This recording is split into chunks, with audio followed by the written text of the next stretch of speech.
सभी पत्रकार बंधुओं को नमस्कार। भारत के इतिहास में भ्रष्टाचार का कीर्तिमान बनाने वाली भारतीय जनता पार्टी, जिसके नाम पर एक नहीं अनेकों भ्रष्टाचार के मामले दर्ज हैं, जिसका राष्ट्रीय अध्यक्ष रक्षा सौदे में कैमरे पर दलाली लेते हुए पकड़ा गया हो, आज वो पार्टी एक के बाद दूसरे, दूसरे के बाद तीसरे, तीसरे के बाद चौथे तमाम मनगढ़ंत और फर्जी मामले दिल्ली सरकार के खिलाफ बना रही है।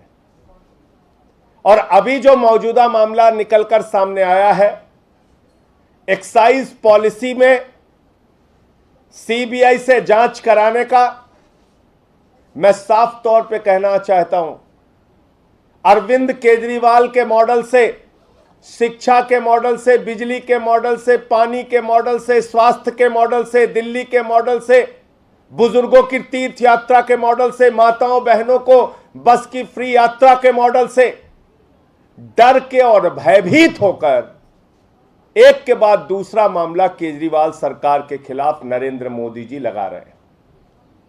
मोदी जी को रात के सपने में भी केजरीवाल आते हैं। मोदी जी को केजरीवाल के मॉडल से डर लगता है, केजरीवाल से डर लगता है, क्योंकि बहुत तेजी के साथ पूरे देश में अरविंद केजरीवाल और आम आदमी पार्टी की लोकप्रियता बढ़ रही है। पंजाब की जीत के बाद गुजरात, हिमाचल, दूसरे राज्यों में, मध्य प्रदेश तक में आम आदमी पार्टी की लोकप्रियता बढ़ रही है। और इससे घबराकर वो कभी सीबीआई, कभी ईडी, कभी दिल्ली पुलिस, इन तमाम हथियारों का इस्तेमाल करके आम आदमी पार्टी को रोकना चाहते हैं। लेकिन मैं भारतीय जनता पार्टी से कहना चाहता हूं, मैं नरेंद्र मोदी जी से बहुत साफ शब्दों में कहना चाहता हूं, हम सावरकर को मानने वाले नहीं हैं। हम सावरकर की तरह अंग्रेजों से माफी मांगने वाले लोग नहीं हैं। हम शहीद आजम भगत सिंह की विचारधारा को मानने वाले लोग। और इसलिए ये जेल की बंदर घुड़कियां मत दिखाओ, ये गिरफ्तारी की बंदर घुड़कियां मत दिखाओ। आपने जितने मामले अब तक दिल्ली की सरकार के खिलाफ और हमारे विधायकों के खिलाफ किए हैं, सारे के सारे मामले बेबुनियाद, फर्जी और मनगढ़ंत हैं। 42 विधायकों को उठा के जेल में डाला, कोर्ट से उनको बरी कर दिया गया, दिल्ली पुलिस को लताड़ लगी, एफआईआर लिखाने वालों को लताड़ लगी। हमारे मुख्यमंत्री पे सीबीआई का छापा मारा, आज तक कुछ नहीं निकला। हमारे उप मुख्यमंत्री पे सीबीआई का छापा मारा, कुछ नहीं निकला। हमारे कैलाश गहलोत पे ईडी का छापा मारा, इनकम टैक्स का छापा मारा, कुछ नहीं निकला। सत्येंद्र जैन को 2 महीने से जेल में रखा हुआ है ईडी ने। मैं पूछना चाहता हूं नरेंद्र मोदी जी, आपकी ईडी को सुष्मिता सेन को ललित मोदी मिल जाता है, सुष्मिता सेन को ललित मोदी मिल जाता है, मोदी जी को ललित मोदी नहीं मिलता है। मोदी जी को मेहुल चौकसी नहीं मिलता, मोदी जी को नीरव मोदी नहीं मिलता। मोदी जी को चश्मा पहन के विजय माल्या 10,000 करोड़ लूट कर चिढ़ाता है, वो नहीं दिखता।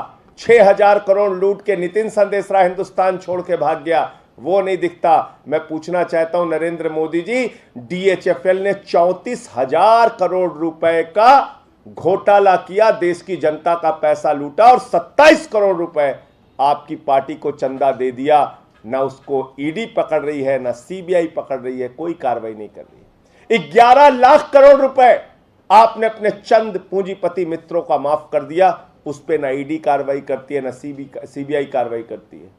2.40 लाख करोड़ रुपए बैंक फ्रॉड चंद पूंजीपतियों ने किया, वो ना आपकी ईडी को दिखती है, ना सीबीआई को दिखती है, ना पुलिस को दिखती है। आपकी ईडी और सीबीआई को कौन दिखता है? मनीष सिसोदिया, जिन्होंने दिल्ली के 18 लाख बच्चों को ऐसी शिक्षा दी जिसकी चर्चा आज पूरी दुनिया में हो रही है, जिसके मॉडल को देखने के लिए, केजरीवाल मॉडल को देखने के लिए, स्कूल को देखने के लिए अमेरिका के राष्ट्रपति की पत्नी आती है, नॉर्वे के पूर्व प्रधानमंत्री आती है, संयुक्त राष्ट्र संघ के पूर्व महासचिव आते हैं, कई राज्यों के मुख्यमंत्री आते हैं। वो लोग आपको भ्रष्टाचारी दिख रहे हैं, उन पे आप कार्रवाई करने के लिए, गला दबाने के लिए तैयार हैं। जिस एक्साइज पॉलिसी में भ्रष्टाचार की बात आप कर रहे हैं, शर्म आनी चाहिए भारतीय जनता पार्टी को।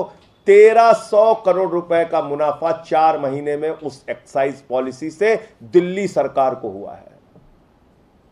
1300 करोड़ रुपए का फायदा। तो झूठे बेबुनियाद मनगढ़ंत केस बना के कॉमेडी करना है भाजपाइयों को तो करो, और एक हास्यास्पद तर्क और भाजपाई देते हैं। अरे कहते भाई क्या दिक्कत है आपको, अगर कोई गलती नहीं किया है तो जांच करा लो, इसमें परेशानी क्या है। यह अजीब बात है, यह अजीब हास्यास्पद तर्क है। जिन लोगों ने देश को लूटा, वो ललित मोदी आपको चिढ़ाता है फोटो डाल के, उस पर आप कार्रवाई नहीं करते। नीरव मोदी 20,000 करोड़ लूट के चिढ़ाता है, वो उस पर कार्रवाई नहीं करते। 10,000 करोड़ लूट के विजय माल्या चश्मा पहन के चिढ़ाता है, वो नहीं दिखता। नितिन संदेशरा 6,000 करोड़ लूट के भाग गया, वो नहीं दिखता। केजरीवाल मॉडल पे, मनीष सिसोदिया पे, सत्येंद्र जैन पे कार्रवाई करते हो फर्जी मनगढ़ंत, और कहते हो भाई जांच करा लो, इसमें क्या दिक्कत है। कल को नरेंद्र मोदी जी पे 3 हत्या का मुकदमा दर्ज करा दे कोई, और कहे मोदी जी ने तो हत्या किया नहीं, जांच करा ले, क्या दिक्कत है। 5-6 बलात्कार का मुकदमा आदेश गुप्ता के ऊपर हो जाए, और कहने लगे बलात्कार का ही तो मुकदमा है, जांच होने दो, क्या दिक्कत है बलात्कार नहीं किया तो। ये किस प्रकार के बेबुनियाद, हास्यास्पद, बेसिर पैर के तर्क देते हैं। अरे जब तुमने 42 विधायकों को गिरफ्तार किया, झूठे साबित हो गए, कहीं कुछ नहीं निकला। जब तुमने हमारे मुख्यमंत्री पे सीबीआई का छापा मारा, उप मुख्यमंत्री पे सीबीआई का छापा मारा, कहीं कुछ नहीं निकला। तुमको लगता है इस बदर घुड़कियों से, इस प्रकार की कार्रवाइयों से हम लोग डर के घर में चुपचाप बैठ जाएंगे। पूरे देश के सामने भारतीय जनता पार्टी को बेनकाब करेंगे। और आज भारतीय जनता पार्टी चंद पूंजीपतियों की दलाल पार्टी बन गई है, उनके लिए काम कर रही है, देश को लूटने का काम कर रही है, महंगाई बढ़ाने का काम कर रही है। इस मुद्दे पर हमारी लड़ाई है। बाकी तुम्हें जो करना है, कार्रवाई करना है, करो। तो मुझे सिर्फ यही कहना था कि जिस पॉलिसी को लेकर भाजपाई सवाल उठा रहे हैं, उस पॉलिसी से 1300 करोड़ रुपए का फायदा दिल्ली सरकार को हुआ है, और इसलिए मनगढ़ंत बेबुनियाद कार्रवाई करके मनीष सिसोदिया पे कार्रवाई करने की जो आप तैयारी कर रहे हो, ये तुम्हारा सच पूरा देश जानता है कि तुम केजरीवाल मॉडल से डरे हुए हो, केजरीवाल से डरे हुए हो, और आम आदमी पार्टी की बढ़ती लोकप्रियता से डरे हुए हो। लेकिन हमारा कारवां रुकेगा नहीं, लगातार बढ़ता रहेगा। तुम्हारी कार्रवाइयों से हम और मजबूत होंगे। संजय जी, कल बीजेपी प्रोटेस्ट करने जा रही है एक्साइज पॉलिसी को लेकर अरविंद केजरीवाल की, ललित मोदी के खिलाफ कब प्रोटेस्ट करेंगे? नीरव मोदी के खिलाफ कब प्रोटेस्ट करेंगे? विजय माल्या के खिलाफ कब प्रोटेस्ट करेंगे? DHFL जिसने 34,000 करोड़ रुपए लूट लिया और 27 करोड़ रुपए बीजेपी को चंदा दिया, दलाली दी, उसके खिलाफ कब प्रोटेस्ट करेंगे? झूठे मामलों में ड्रामा करने, नौटंकी करने का मन है भाजपाइयों को तो करने दीजिए, उससे कोई फर्क नहीं पड़ता। सुष्मिता सेन को ललित मोदी मिल जा रही है, हमारे मोदी जी को ललित मोदी नहीं मिल रहा है।